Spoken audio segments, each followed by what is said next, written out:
Welcome to Oh God, What Now, the home of luxury beliefs. I'm Dorian Lynskey. On today's show, Labour's conference in Liverpool is underway and they seem in a pretty buoyant mood. Is this a party on the brink of government with actual policies to share with us all? And Hamas's unprecedented attack on Israel over the weekend has already led to hundreds of deaths in Israel and Gaza as Benjamin Netanyahu declares war. How can the region possibly pull back from this, and how does the rest of the world respond? Let's meet the only three people I know who aren't currently wearing a lanyard in Liverpool. Alex Andreou, you've also been snubbed, is an actor and commentator. Hello, Alex. How do you know I'm not the snubber rather than the snubby? You wouldn't snub conference. You love it.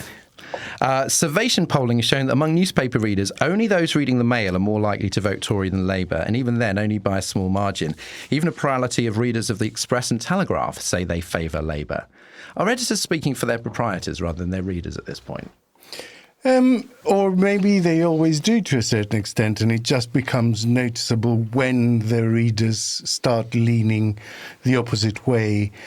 Or maybe their influence is waning, so where previously they would have been able to convince the readers to go in a particular direction after years of headlines and editorials, maybe they can't anymore. Are people unpersuaded by Alistair Heath's fiery polemics? Plainly, because the Telegraph actually had quite a wide scissor of difference of opinion. But then again, I don't understand, why do people then read the Telegraph if maybe they like disagreeing? I don't know. Well, apparently one in five Guardian readers plan to vote Tory. So again, yeah. I don't know. I always just assume it's the sports pages, you know. I mean, I understand Guardian readers wanting to vote Tory because the Guardian is pretty down on Labour all the time. they're Corbynites, aren't they? You're going to vote Tory. So I should say at this point that our guest this week is a columnist and leader writer for The Times, a Saturday presenter on Times Radio, and a mainstay of Radio 4's News Quiz, Hugo Rifkind. Hello, Hugo. Hello. So, has The Times taken a more conservative tack in recent years, or am I imagining that? A bit of both, probably. I mean, we've had a new editor this year who has views that are different in some ways from the old editor, and the editorial line will reflect the editor because that's what an editorial line does. But I also think, I mean, I saw that poll as well. It's fascinating, you know, about the way different readers of different papers are likely to vote. Newspapers are not only concerned with the people who currently read them, they're also concerned with the people who they want to read them as well. And all newspapers are positioning for the sort of perhaps slightly mythical notion of the people who could be newspaper readers who don't currently buy newspapers. Probably they're not on the left. Probably they're not even on the liberal left. So I'm sure there's a commercial imperative from all newspapers to get the quite lucrative sort of pensioner market. That said, from the Times, you know, I mean, my column has not shifted to the right. Nobody meddles with my column. There are plenty of columnists. Perhaps not most columnists these days, but certainly plenty of columnists who are not on the right. So, I mean, I think it remains quite a broad church, but I think it's part of the nature of being kind of near the middle that you kind of, you know, when you deviate in either direction, it's very noticeable. It seems like a long time ago now, but Labour outperformed predictions by a mile in the Rutherglen and Hamilton West by-election last week. It was a swing of 24.1%, gave them a mammoth 31-point lead over the SNP, and the Tory candidate lost his deposit with barely 1,000 votes. Turnout was low, which some people have been pouncing on, but this can't be downplayed, can it? Even just as a by-election. No, I mean, it can't. But it sort of doesn't. Look, it always matters that turnout is low, but I don't think we should hide behind turnout is low, but it won't be in the election. It might be in the election as well. What you've got going on in Scotland, particularly that part of Scotland, is since the referendum, 2014, you've basically had this great usurping of Red Clydeside. Going from Labour to the SNP, right? And there is some suggestion it might begin to shift back. And if it does that for Labour, that's enormous. You know, that's I think I read that every seat Labour wins.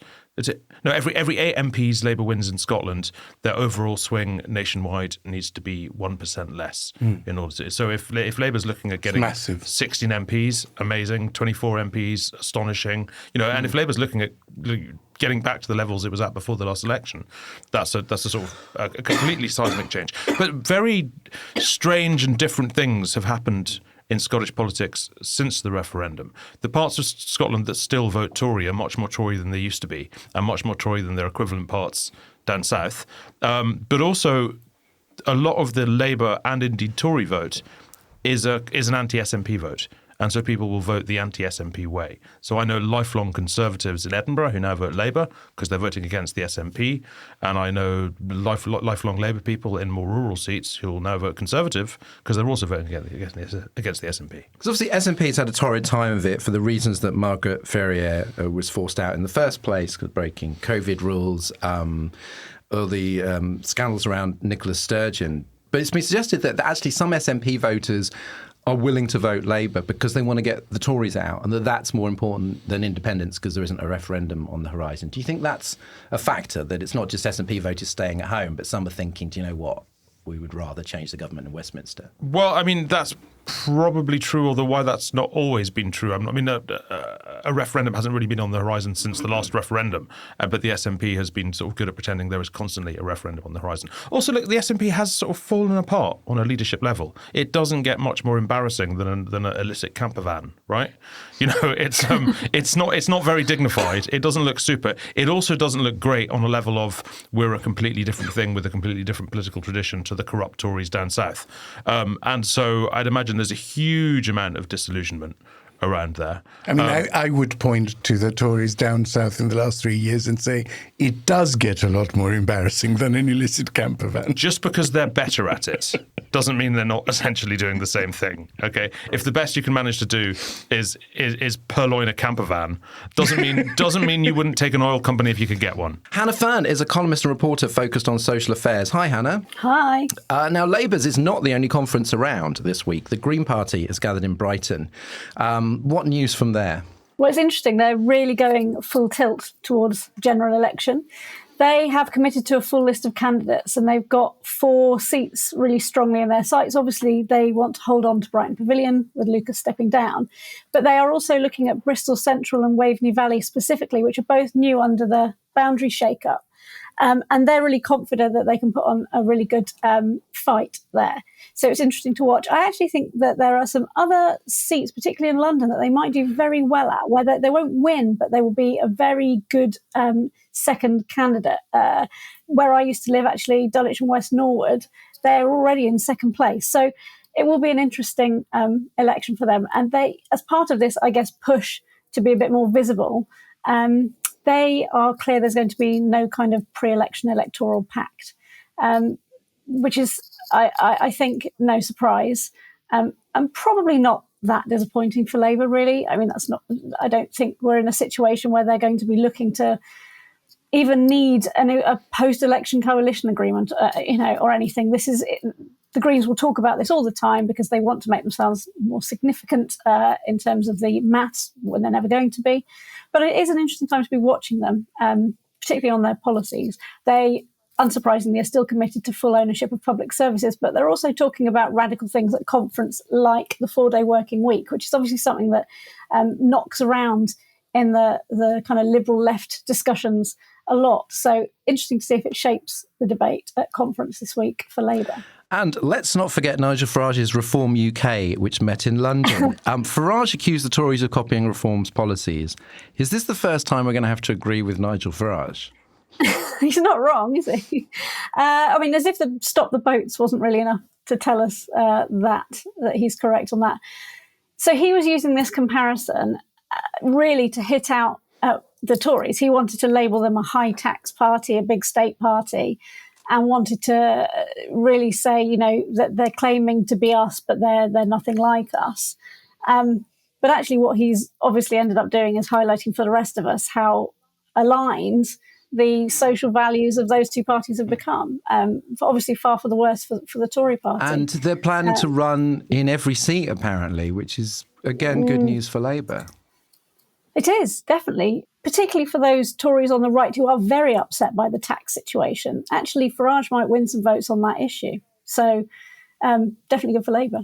It's Labour's turn for a big old get-together as they hold what might be their last conference before the next general election, although a May election is looking increasingly unlikely. The Conservatives' conference was dramatic to say the least, and Labour may simply see being less chaotic as a win. But they have some big policies too. Starmer's watchwords are reassurance and hope. Has he got the balance right? Our managing editor, Jacob Jarvis, is in Liverpool right now to speak to some of the conference goers. Recent Oh God What Now guest, Barry Gardiner MP, that is of course the top thing on his LinkedIn. Labour MP for Warrington North, Charlotte Nichols, and in a rare scoop for this podcast, elusive Best for Britain CEO, Naomi Smith. We've got to get rid of this feudal system of leasehold. I actually campaigned back in 1999 for the 2002 Act on Common Hold and Leasehold Reform, right? And in my second reading speech, I said, look, OK, we're making a bit of progress, but we're not there, and we're going to have to come back to this. I said we'll need to come back to it in 6 or 7 years' time. Here we are, 20 years later, and we still have not reformed the leasehold system. And yet we've got literally millions of British people trapped in their own homes. EWS1 forms, fire safety defects, can't sell, can't move on with their lives. These are the things that really concern people out there, and it's fantastic that right here at the start of Labour conference, these are things that Angela put front and centre. Well, I don't think it's enough for people to vote Labour just based on what we're not, and it's very easy to ask people and say, what in your life is working better than 13 years ago? But I think this is why that message of vision from this conference is going to be so important, because we need to spell out to people not just what we're not, but who we are and what we're planning to do. And I think I'm hopeful that a lot of the things that are getting discussed both in the fringes and on conference floor is going to help us really sell that overarching vision to people, rather than just talking about individual bits and pieces of policy and individual initiatives and so on. Charlotte, thank you so much for your time. Really appreciate it. Thank you. When you're speaking to people around the conference, what are they asking you? What do their priorities seem to be? What is everyone wanting when they talk to you about the events of conference? They want to win. They haven't felt like this for a really long time, and the members are certainly in that space of feeling like they're on the cusp of victory. So discipline feels much higher than even last year, when there was a relatively agitated discussion, shall we say, about various different issues, including PR, which, as listeners well know, went through with a rip-roaring support of the members and the unions. This time there's none of that. It's very coordinated, very choreographed, very disciplined, because even those that are sort of maybe less enthusiastic about Starmer's leadership know that there's no point in rocking the boat now when they're this close to getting the keys to number 10. What are your priorities while you're here? What are you pushing to people when you're speaking to them? So our big push this year is around Brexit and getting that much closer relationship with Europe. So David Lammy's speech this morning talked a lot about that, the need to forget this little islander mentality, that we actually do need to work with, not against Europe, and have a far better relationship than the one that Johnson negotiated for us. So that's what we're doing. We've got these major policy areas that we're pushing Labour on. So beneficial alignment to give businesses the certainty that they need about standards, protections, regulations, aligning our regulatory framework to the EU wherever possible. We're pushing them on the independence of a board of trade, so that we have like an OBR for trade, so that when Labour's in government, they can do impact assessments on a statutory footing that Parliament can then debate and vote on. Those assessments can be sectoral, they can be nations of the UK. We need to know before we sign deals and before we renegotiate any deal with the EU how it's going to impact services, agriculture, fishing, manufacturing, etc. Because at the moment, the Tory government have been signing deals that have been to the detriment of lots of those industries. And then the third thing we're pushing them on is about youth mobility. We want 18 to 35-year-olds across the EU and the UK to have 5-year visas that gives them the right to live, work, study, love, have fun across the continent, as those of us who had our EU citizenship were able to do when we were those ages. Of course, I'd love it for everyone. I'd love it for every one of our listeners, many of whom are not going to benefit from an 18 to 35 scheme. Certainly I'm not, sadly.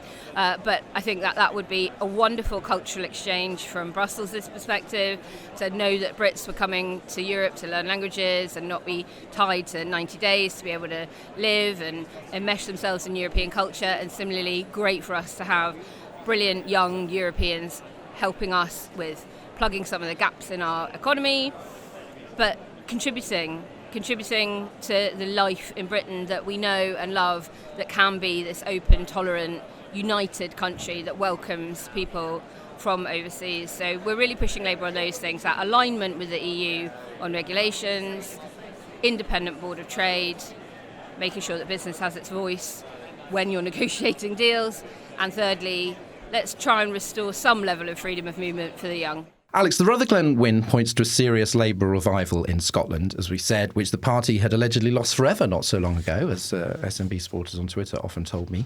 The Tory conference hasn't shifted the polls. So is the mood still cautious, or are Labour in danger of breaking into a strut? No, I think the ghost of Kinnock 92 continues and will continue to haunt Labour nightmares for a long time, as well it should. So I don't think they're going to break into a swagger, and I don't think it will be an easy election. Sunak today did one big press conference in the morning to overlap with David Lammy's keynote speech, and then did a sort of midday radio show for 2 hours to overlap with Rachel Reeves' speech. And that is a major no-no in terms of political convention. They don't tend to step on the other party's conference with especially keynote speech moments.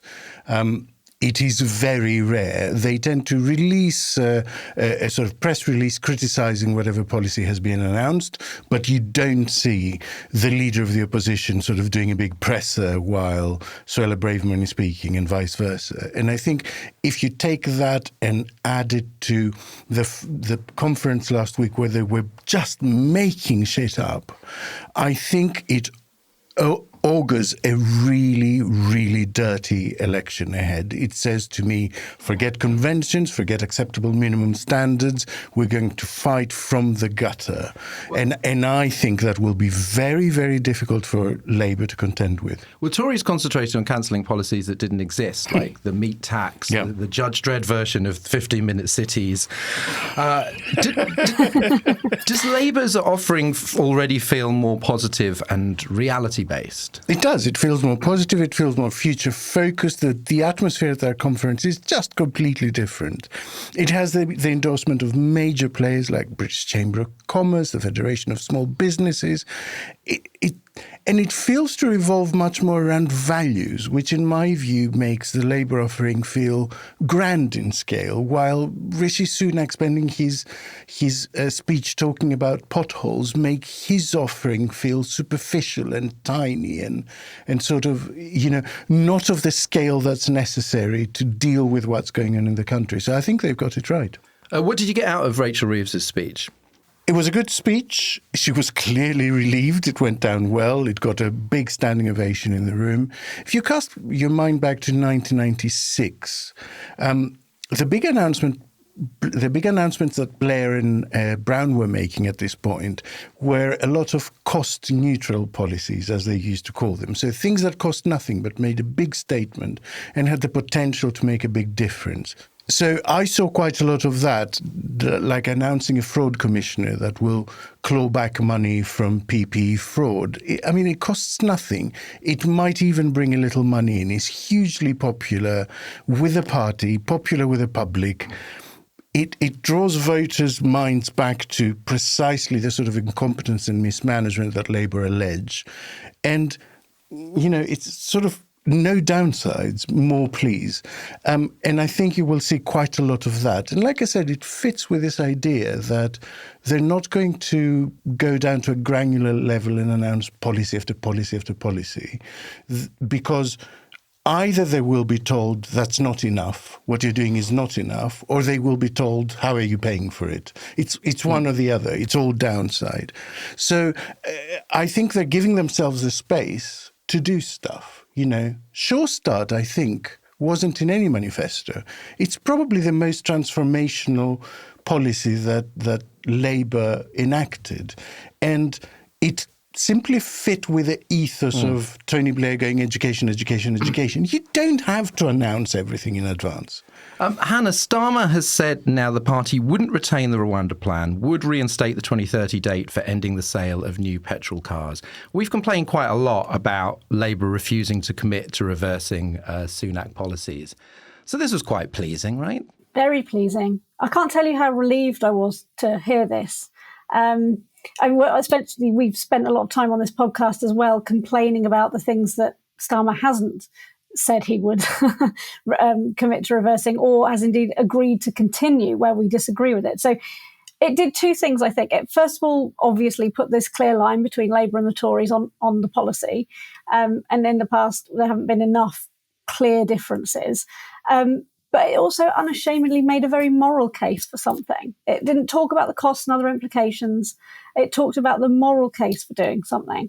And that's really important too. Voters need to know what they're standing for, the values that they want. Labour are have been quite bad at that. I remember Yvette Cooper's response to Suella Braverman's speech, and it was also like, oh, incompetent, not tough enough, and it was like, hang on, this is a speech from the radical right, and you appear to have no moral objection to anything that she's saying. Absolutely. So to hear really strong clarity, I suppose, on what it is that Labour stands for around migration is really, really helpful. And it marks them out as different. And that appeals to, I think, a lot of people on the centre and left. It's not, I think there are a large number of Tory voters who have been so disappointed to see the callousness with which this human issue has been handled. So thank goodness for finding the strength to speak of it as it is. So let's hope so. We see more of that. At a Fringe event, Angela Rayner was described as a secret weapon for Labour by pollster James Johnson. I don't know how secret she is. She's on telly a lot. She's quite visible. Yeah. How is she faring in her new role on housing and levelling up? Oh, I think the reason that she's a secret weapon, by the way, is that she's incredibly relatable to women. And there's some really compelling research that came out, I think it was in the summer, it's worth having a look, from King's College London, about how women are basically going to decide the next election. And the female vote is more influential than it ever has been before. And it's ahead with Labour for the very first time. So have a look at that. It's interesting. But how is she doing? Well, she did this big speech in which she made a massive promise on development numbers and commitment to social housing, which is very, very welcome. People have been waiting for these figures. She talked about 1.5 million new homes, which is, I think, a pretty decent pledge. And most importantly, she does appear to have the whole housing sector on board. So it will be mostly housing associations that end up delivering these homes, because the private developers are in a total mess. So hopefully, seeing their relationship building means that this is something you can actually trust when you hear about it. So that's good. The fact that she grew up in a council house and talks about her background, I think is also useful for her in terms of her success in this role, because she genuinely believes in a parity of esteem between council housing, private rented housing, ownership, and so on. So that, again, the moral side, I think, is just as important. And on levelling up, she's probably been the most successful critic of the government on their policy. And she talked in her speech at a conference about giving local government more freedoms, which I think is a really important part of delivering true, if you want to call it levelling up. This is just such a naff phrase, isn't it?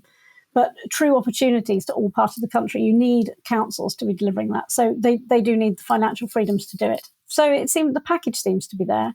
I did think one bit that hit a bit of a bum note for me was she really attacked private developers. And there's no, getting away from the fact that they have not built the numbers we were expecting and that the country needs. But to be honest, we don't expect other massive parts of national infrastructure to just arrive because the private sector puts them there. We don't expect roads to be put down or train lines to be laid. The government has got to put up the funding and the incentives to make house building happen. So attacking developers isn't really enough. But the rest of it seems to be there. So we'll see. Hugo, we've done Reeves and Rayner. What about little Keir Starmer? A more in common word cloud showed that people think that he mainly stands for nothing, which is better than Sunak's keyword rich, but not great. Now, I have read far too many pieces going, what does Keir Starmer stand for? When will he step forward? Perhaps I've even said those words myself. Why is this still the sort of abiding perception of him? Like, who is this guy? What does he want? Well, look, it's partly because he's a very boring man. It's also deliberate. I'm team nothing. Nothing is great. Okay, you look at what's been happening for the last few years. Give me a bit of nothing. Pump some nothing into my veins. That's fine. But this is deliberate, right? I was very interested to hear you talking about, the failure of Labour to make the moral case. They don't want to make the moral case. They don't want to do what Hillary Clinton did when she talked about the basket of deplorables. They don't want to put people off. Their whole pitch is that we are going to be a better managerial government than the existing government. They will do some other stuff to move Britain to the left, the policies to the left. That's not the pitch. The pitch is we're better at it. Now, people talk a lot at the moment. There's something I've been writing about today. Let's see if it makes sense. I think it did written down. This is You decide, listeners. You decide. Well, it'll be published by then. It'll be too late. But people talk a lot about the parallels with 1997. And if you compare where Starmer is now to where Blair was in 1996, of course he's less exciting. But that's because Britain's less exciting. Right, in 1997, you'd had this sort of massive wave of social change, of a whole generation of people who'd been completely left behind by the Tories, and not just in policies, and not even just in values, in culture, in lifestyle. You'd even to make it as basic as things can only get better. The idea of a Tory leader coming on stage to something that had been a sort of ecstasy club anthem that then moved. It was nonsense. Even 10 years later, Michael Howard was coming on stage to Elvis, for God's sake. They did not have that sort of inroad into the psyche of Britain. And you've got to think, by the time of 1997, Cool Britannia had happened, Britpop had happened, the economy had been recovering for about 5 years. There was this whole wave of social change that Blair could just sit on and ride up to the top. Starmer hasn't got that. No one's going to say a new dawn has come, a new dawn has broken, has it not, when Starmer gets elected. We're not in the dawn game at the moment. We're in sort of better management around about midnight. Okay, and that's kind of what they're going for. It's more like, rain's let up. Yeah, exactly. But so the last thing he wants to do right now is be incredibly interesting, which is fortunate because he isn't. He is. As they say euphemistically in the profiles, he's a very private man. Yes, there's a lot to be private about. We haven't had his big speech yet. You must have covered quite a few of these in your time. What do you think he has to nail? Is it just... Because there is a speech, and you can't do a speech about nothing. That's true, although I think he will try. Look, I imagine he's going to hit the Tories again and again on competence and aloofness. Incompetence and aloofness will be the thing. But I mean, Starmer, look, I'm sure most of you have seen Starmer speak in smaller settings. If Starmer's speaking to 30, 40, 50 people, he's actually quite magnetic. Now, that's not a massive skill. Most politicians are. It's why they become politicians. John Major was too. But on a conference speech, what Starmer does have to do is, if not be inspirational, then at least he has to be personally interesting. He has to show something that makes you think, I want to spend some time with this guy. I can bear to look at him on the screen. I can bear to hear his voice. Rishi Sunak isn't super at that. Rishi Sunak is an irritating man.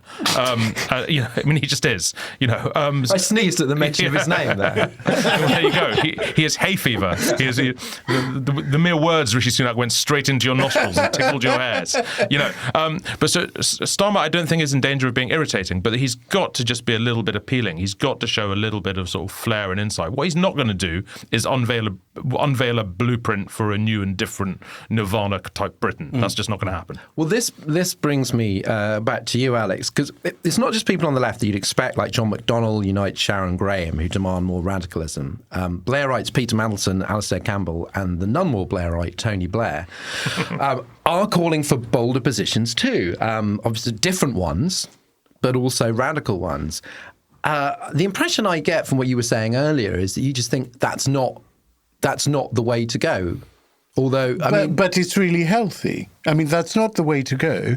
but it's really healthy. The leader of the biggest union should be trying to pull a centre-left party slightly to the left. It's kind of the job. And, the centrist elements in that party should be resisting that. That is an incredibly healthy tension that results in good policy, or should result in good policy. But I think one mustn't make the mistake of believing where an election is fought is necessarily where a party will govern from, right? The Tories have moved miles to the right at the moment in so many issues. In terms of electoral strategy, it would be criminal incompetence for Labour not to squat in that empty space that's just sitting there at the moment. And actually, if that means they end up with a massive majority, with a really spectacular mandate, it might mean that they can govern more radically than they could by promising loads of radical policies and then getting a 3-seat majority. Right. This is what one of our guests I think described as like, can they campaign in prose and govern in poetry? Well, I mean, yes, suggesting they could. I'm suggesting it is easier to implement stuff when people see you as having broad democratic legitimacy, and that's what an election is about. Like I said, if I would sack my election strategist if the Conservatives, having left this wide open space, I didn't immediately sit in that and say, hello, voters of the centre, come to me. I mean, it is basic 101 stuff. What they're doing at the moment, though, is they're denying the Conservative Party a chink in their armour that they can stick a blade into and they can wobble. What the Tories want to do in the election, which is not disgraceful, it's what parties do in elections, but it's what the Conservatives have always been very good at, is find the thing about the Labour leader and make people frightened of it. With Jeremy Corbyn, that was very easy. There was a lot to be frightened about. With Ed Miliband, there was less to be frightened about, but he was still, a bit weird. But he was portrayed as being much more to the left than he was, and people were successfully frightened by that. But the weirdness, you're right, was a factor.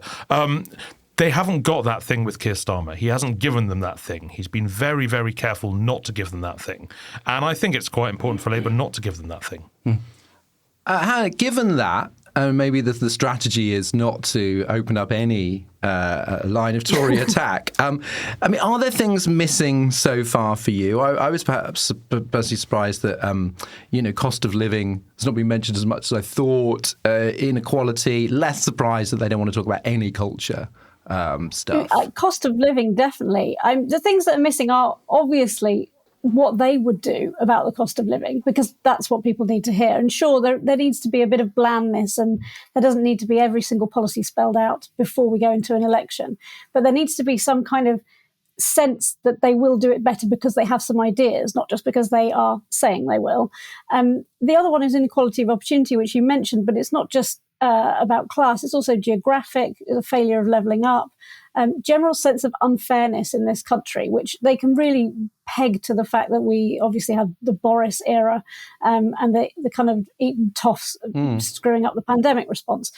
I would have expected to hear more about that. You do feel like it must be coming in the big leader's speech. The other thing, which is much of a smaller issue, but it's been really getting people talking recently, is childcare. Obviously, the Tories made this massive promise that they can't deliver about 30 hours from 9 months, which affects so many families and also grandparents as well, who are doing lots of extra childcare at the moment. There's been nothing on that either, and that all comes into cost of living. So, yes, maybe that will come up. I hope we don't actually hear anything on the old woke wars. I'm really having enough of it. Do you not want them to come out in favour of woke science? Just start with the entire conference on why woke science is great. Pick woke science. What the fuck is woke science? I mean... Honestly, giving that any time of day at all, I think, is the wrong strategy. I'm pleased to see they're silent on that. The piece I'd recommend, I think it came out about a month ago. Harry Lambert in the New Statesman made a very strong argument for, wealth taxes and more taxes on capital. And what you say about fairness, I did think, I get Rachel Reeves' sort of read my lips, no new taxes thing. But it just seems like that's where the country is and what the polls and the focus groups and the social attitude surveys say. And it feels like, well, there's some money that you can get from people who are rather unpopular at the moment. Why won't you do that, but it seems that fairness is not something they want to talk about in that way. It could be to do with that, the age-old thing that keeps happening. It happened in the US in the era of Trump as well, where people think they are wealthier than they are. So when they hear these policies, they believe it's going to affect them, when in fact it never will. So I wonder if they're hesitant to jump in with policies that would generally be for the benefit of the vast majority of people in this country, but people don't interpret it in that way. So they think that they might have an investment fund in the Cayman Islands. Or they think that they may be about to turn a corner that leads them to that. I mean, genuinely, that's a factor that keeps coming up, that people assume that they might soon be multimillionaires. It's a kind of the old Derek Trotter thing, that people's aspiration, which we should obviously massively support. Aspiration is such a powerful tool for social change, but it does lead people to believing that they might become attacked by a policy that will never ever do anything but benefit them. So how it's interpreted and how it's reported, I think that's the reason for the hesitance from Labour on matters like that. But the other thing we're seeing, for instance, on EU policy, and also today with Rachel Reeves' speech on borrowing to invest, borrowing to build infrastructure and things like that. That's good. Bit of Keynes. Yeah, what we're seeing, I think, is that they have a clear internal sort of notion of what direction they want to go to. And then there's a really shrewd assessment of how quickly they move the rhetoric in that direction without frightening voters away. And I think what you will see is this moving by degrees, moving inch by inch towards where they want to ultimately be. Could they do like one policy per week for podcasters? Yes. Hugo, talking of frightening voters, the Tory conference, it was remarked upon, felt quite like their version of Corbynism, with fringe opinions colonising the main stage and some quite sort of hair-raising stuff coming out. You just wait till next year. Whew, sorry. Yeah, that's going to be really something. And I'm sure they'll see the error of their ways and just go, this guy, come on, guys, let's bring people off. The conference passed controversial rules changes which limited which motions could be submitted, and was another one of those things which kind of like neuters the left a bit. I did notice there was a demonstration to restore the whip to Diane Abbott, but not much else. So how vocal is the Labour left in Liverpool this week? Well, I'm not there, so I don't directly know. But that being said, allowing for that, look, the interesting thing about Labour conference... Heard about them, that's the point. Not much. I mean, the significant thing about... Is it interesting? We'll find out. The significant thing about Labour conference for the last few years is it's been two conferences, right? Under Corbyn, basically Momentum always had their own conference, The World Transformed. That's still going. Now, for a long time, that was a real problem for Labour because it meant all the action was next door. And I mean, really, it was much more fun there. I went to one of their parties with Jeremy Hardy once. It was amazing. It was a really good band. And then Jeremy Corbyn gave a speech for 45 minutes, which slightly dampened the mood at 11:30. But there we go. Should have done it as a rap. Everyone sort of dismally drinking like the dregs of cans of Red Stripe, going, "Oh God, that's like play Dancing in the Moonlight." This is like the worst wedding ever. But, That's so Corbyn. Having my point being, having like for a long time had all the action next door that was much more exciting, much more sexy, much more vibrant. They're now in this situation where they've got all the nutters next door, and that's fine. And I guess they don't really care what happens next door. I think, look, I know we're going to talk about Israel later. The flashpoint you may see, perhaps even by the time people hear this, will have seen at Labour, is what the left does about Palestine, to what extent there are Palestinian scarfs in the auditorium, in what way the party deals with them, all that kind of thing. I mean, for the Labour left, Palestine is incredibly important. It's a totemic issue. I find it hard to believe that they will keep quiet throughout the week, irrespective of what happens in Israel. And so that could really turn into a flashpoint. That being said, I think the party is going to work very, very hard to make sure it doesn't.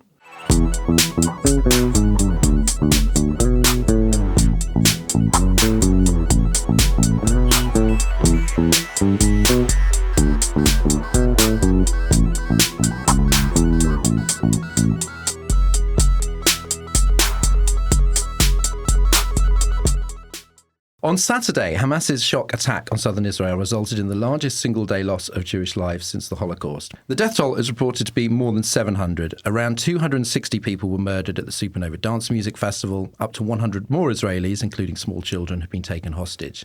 Israel responded by declaring war on Hamas and launching airstrikes, which have killed a reported 500 Gazans.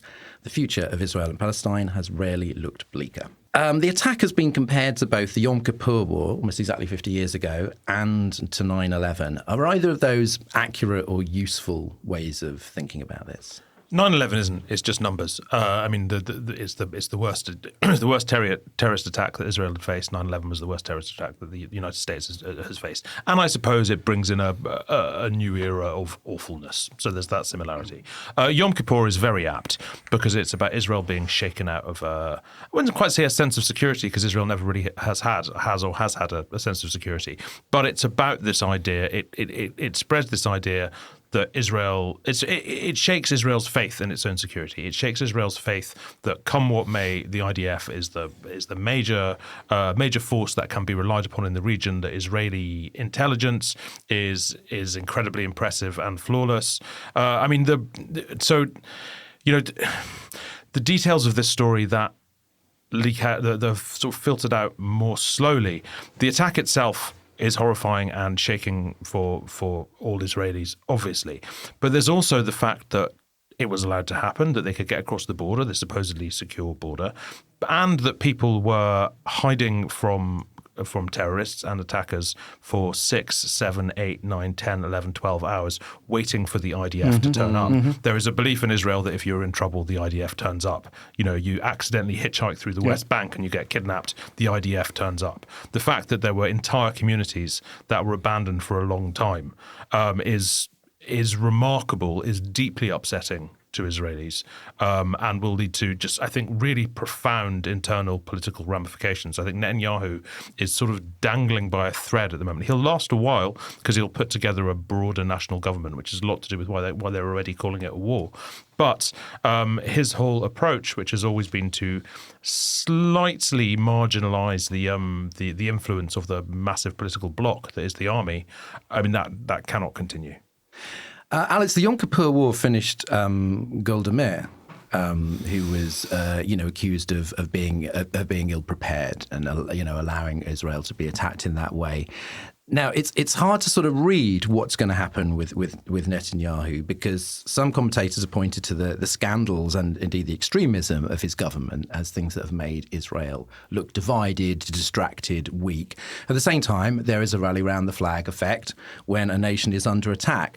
So do you think, as Hugo suggests, that this could, relatively soon finish him off, or could he emerge even stronger as a war leader, which is what he would love to be? So I don't think the two are mutually exclusive, actually. I think a nation can unify while the danger is imminent and real, and then the inquiry into what went wrong begins, and a lot went wrong. I think, as Hugo was saying, this was just a catastrophic intelligence failure. I mean, considering the surveillance that goes on, considering the network of informants that Shin Bet and Mossad, the equivalents of MI5 and MI6, are meant to be the most sophisticated intelligence agencies in the region. The rest of the West relies on their intelligence in the region. All of it failed. I mean, the smart border that's meant to prevent this exact incursion failed. And so I'm not sure if politically this will be linked in particular to this reform that Netanyahu is doing or that policy, but the general flabbiness of him as a leader in the build-up to this, consumed as he is by his own internal politics of the coalition, by his judicial reforms, by his legal troubles around corruption. I mean, obviously, Bibi is the world's foremost political opportunist, so you could never write him off. But I think that today, as we record, his reputation as Mr. Security is shredded I mean, if I may, what it looks like is decadence, right? It looks like political decadence, because what Israel has always put first is security, in a way that people in the West often sort of struggle to understand. They don't understand why Israel's not better at playing the PR game. PR game always comes second, always. You can see at the moment as we speak, Israel has enormous global sympathy. Within the next few days, Israel will do something that loses a normal global sympathy. That happens because Israel cares less about sympathy than it does security. That's what Netanyahu let slip, that fundamental, sort of fundamentalist idea of security. The Haaretz journalist Anshel Pfeffer tweeted that this is not like Yom Kippur in the sense that was a war for survival. This was a military invasion that had to be repelled. Whereas here, once the terrorists are sort of cleared out of Israeli territory, there is in theory time to think. That does not necessarily seem to be happening. Israel has already launched airstrikes, I mentioned, on alleged Hamas bases, killing many civilians. It's cut off supplies of electricity, fuel, food and water. It's like a total blockade. Do you feel that, I mean, you can say, I really want to get away from when people say, well, I think this is unsurprising, or this is inevitable, or this is what you would expect to happen. I don't, maybe so, but it's not the only thing that could have happened. And is this a case of, I mean, again, like perhaps Israel's complete lack of interest in, world public opinion and sympathy. Was there another thing that they could have done rather than what seems like declaring war on not Hamas, but Gaza? Well, I mean, as we speak now, on Monday, with the incursions having been on Saturday, Israel is still fighting over territory in Israel with Hamas militants and terrorists, right? So that's a big deal. That's when you think about all the resources that Israel has at its disposal, and you think about Hamas being essentially a bunch of people with AK-47s and pickup trucks. The fact that they have not yet cleared them out. Yeah. I mean, and that's partly because they have hostages, and there'll be ways in which they do not want to go in and all that kind of stuff. But the presence of the hostages, and we're talking a lot of hostages, 100 hostages, international hostages. 130, I think, is the latest. There we go. That doesn't quite give them space to wait and do nothing. Alex, for years, Gaza has been in a despairing state, enormous poverty and deprivation, sort of no hope of improvement. Is that another of Netanyahu's sort of personal political failures, that he just felt that you could contain Gaza, and that you could almost let these frustrations mount, and that they weren't going to go anywhere? That essentially he's done nothing to solve the problem. He's just put up what he thought was an impenetrable wall around it. So I think this is related to the previous question. And while I agree with you that it's not useful to look at the reaction as inevitable, for that part of the conversation, I think it is interesting to look at it to try and glean what Hamas thinking might have been. Because to me, it was such an inevitable result that this would basically bring forth death raining down from the sky for the people of Gaza, right? There was never any other outcome to this. And so if there is no other outcome to this, then I must conclude that that is the outcome that Hamas wanted. And I think that makes the relationship between Netanyahu and Hamas very interesting. General Gershon Hacohen, who is quite right-wing, traditionalist and close confidant of Netanyahu, said a few months ago, truth be told, Netanyahu's objective is to prevent the two-state solution, which makes Hamas openly the enemy, but beneath the surface an ally. And I think that is the most dangerous narrative for Netanyahu politically, and actually for the political wing of Hamas. Hannah, to pull back a bit and look at the media response, a lot of supporters of Palestinian rights protest that the long-term context of the suffering of people in Gaza is not being acknowledged by some news reports and most politicians.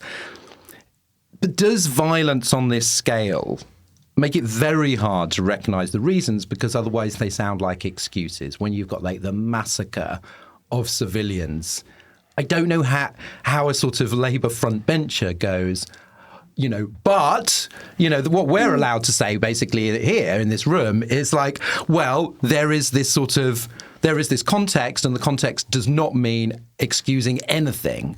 But on the kind of top level political, discourse. Is that just an impossible thing to say? Yes, I think it is that, exactly as you've described. But I think there's another thing, which is the difficulty of reporting in a short space of time or a political soundbite 50, 80 years of incredibly complex conflict.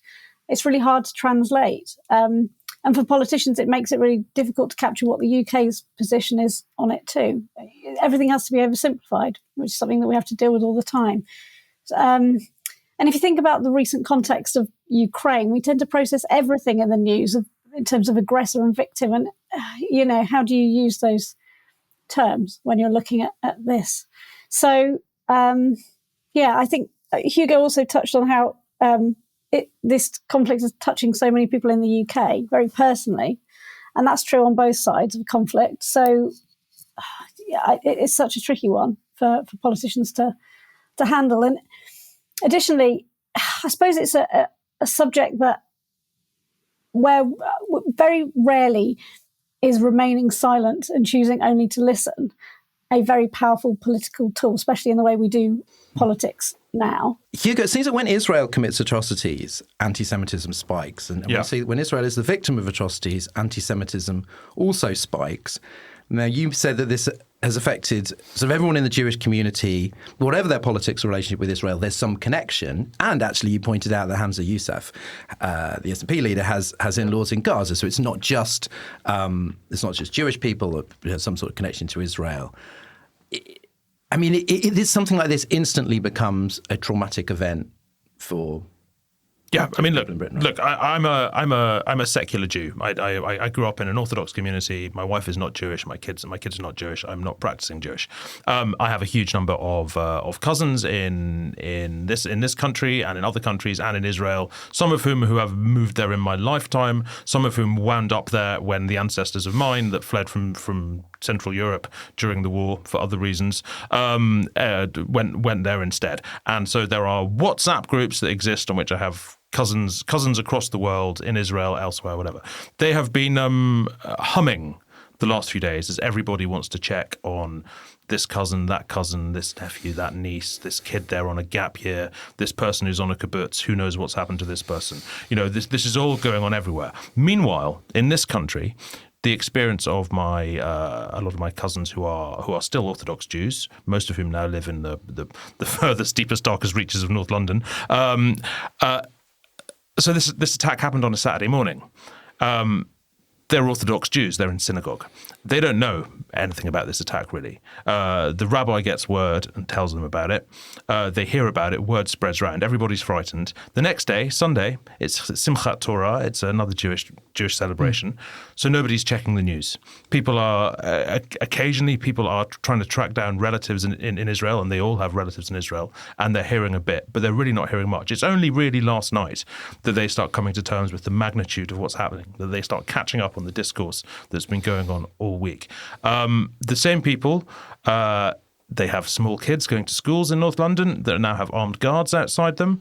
They are seeing shops smashed up in their communities. And again, this is not when Israel has behaved outrageously. This is when Israel itself has been attacked. There is no way that if you're in that community, you get away from a sense of being hated. That is how they feel. You can understand how they feel it. That is a problem for us. Socially, that is a problem for us.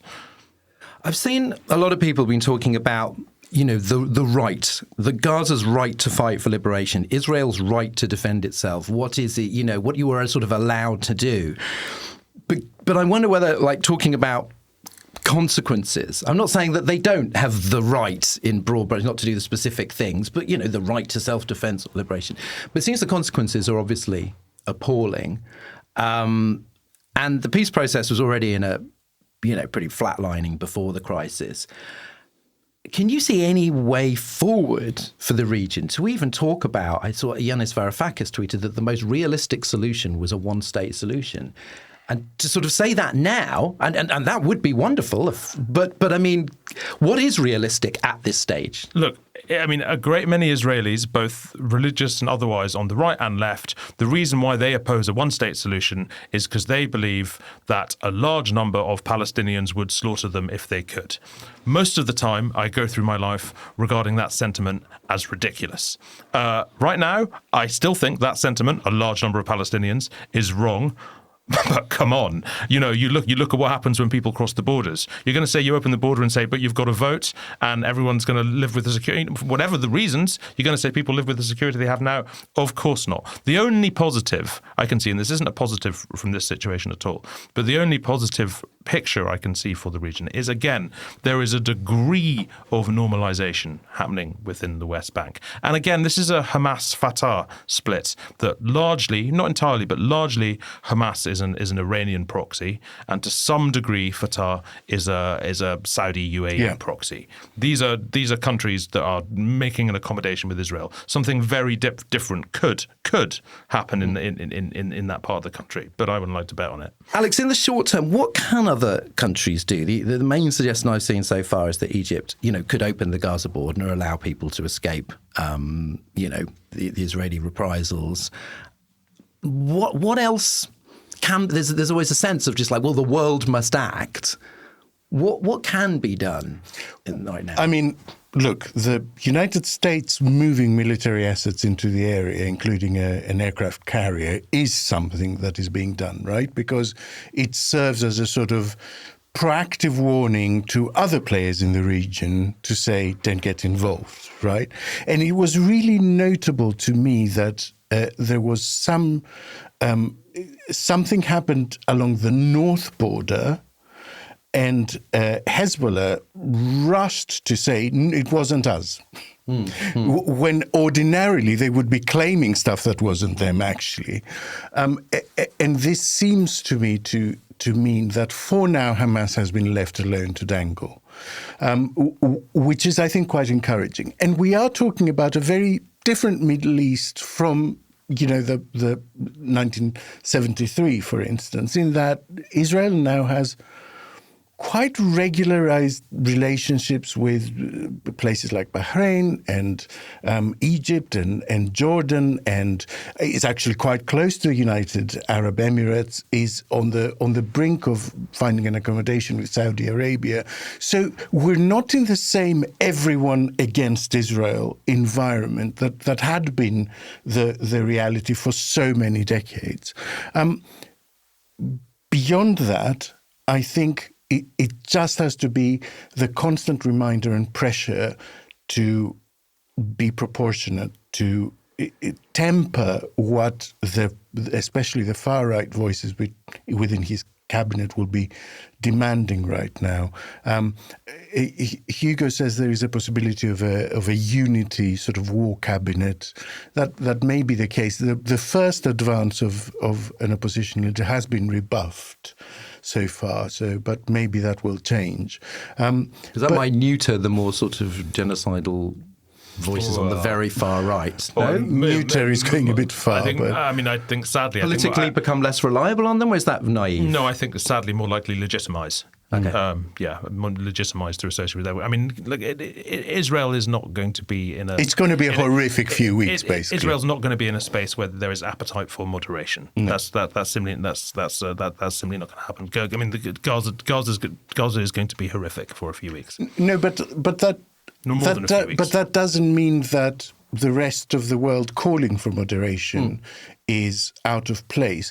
And often someone might fail to listen, but still hears what you're saying. And I think that still has a value in the current context. Hannah, finally, this is the first major crisis that we've witnessed since Elon Musk took over Twitter, and it is just lousy with disinformation, stuff from old conflicts being posted as if it's new, computer games.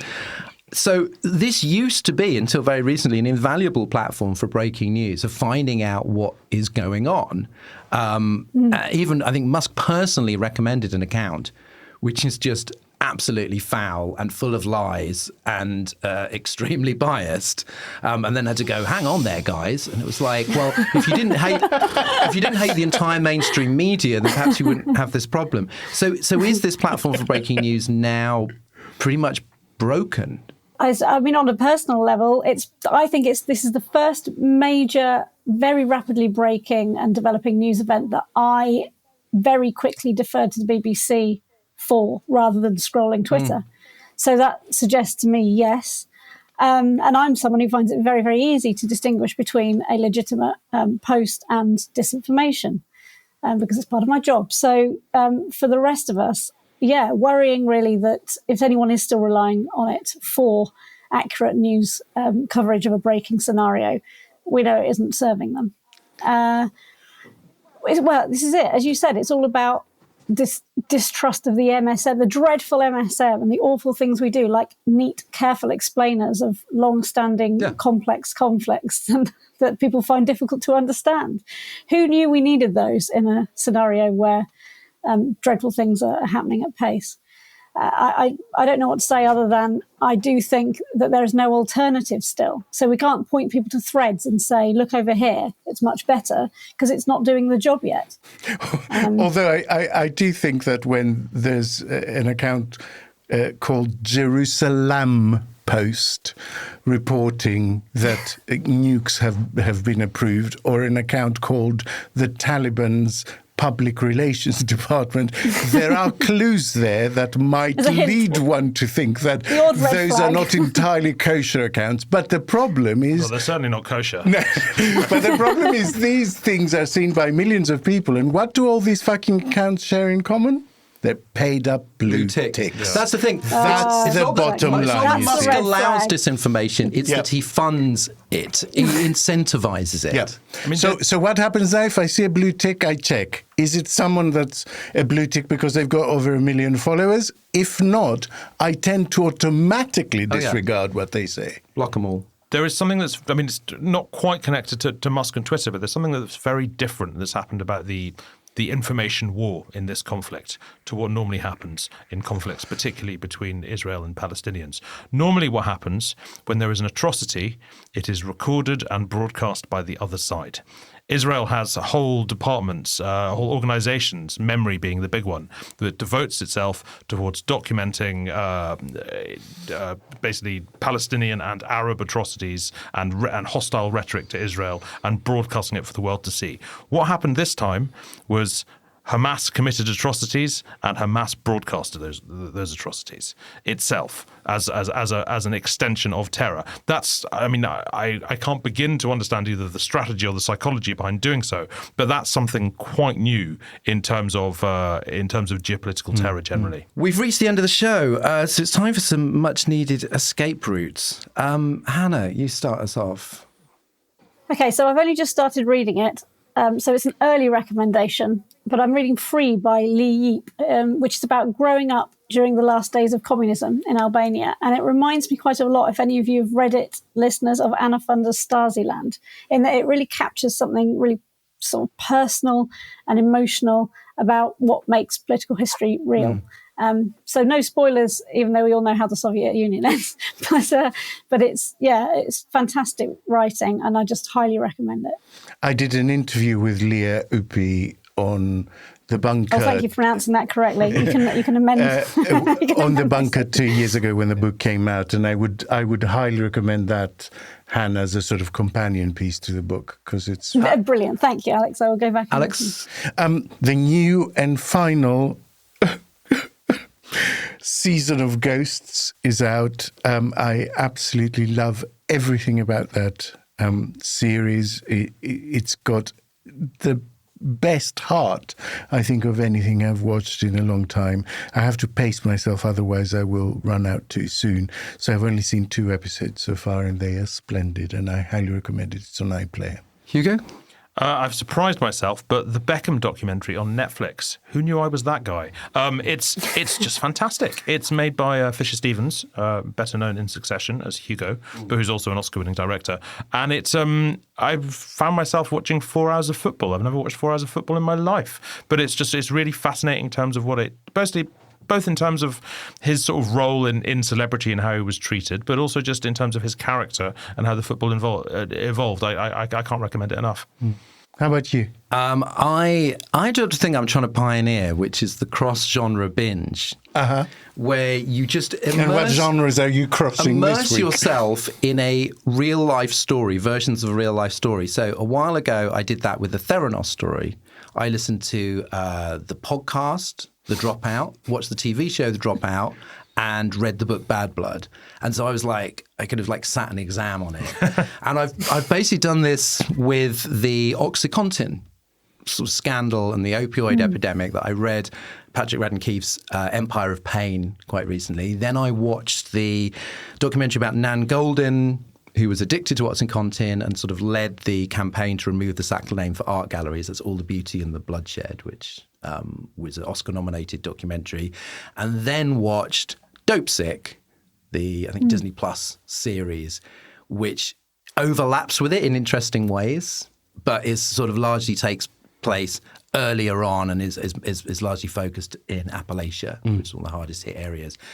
And I kind of recommend that as an approach to sort of saturate yourself in non-fiction and fictionalized versions of an event, because you notice all the little overlaps and you notice that no story can cover everything. But if you sort of mass them together, you have this almost panoramic view. So maybe that's the idea of new Twitter, to basically put out both the non-fictional and the fictional elements of a story. Ask me anything about OxyContin or Theranos. Have you taken it? It's a fair question. It's really put me off. Right, okay. Apparently it's very Moorish. It is. Dorian, Moorish. I love your strategy, but I have to come back to this when I'm not the parent of 2 children under 6. No, that's true. It's a little time consuming.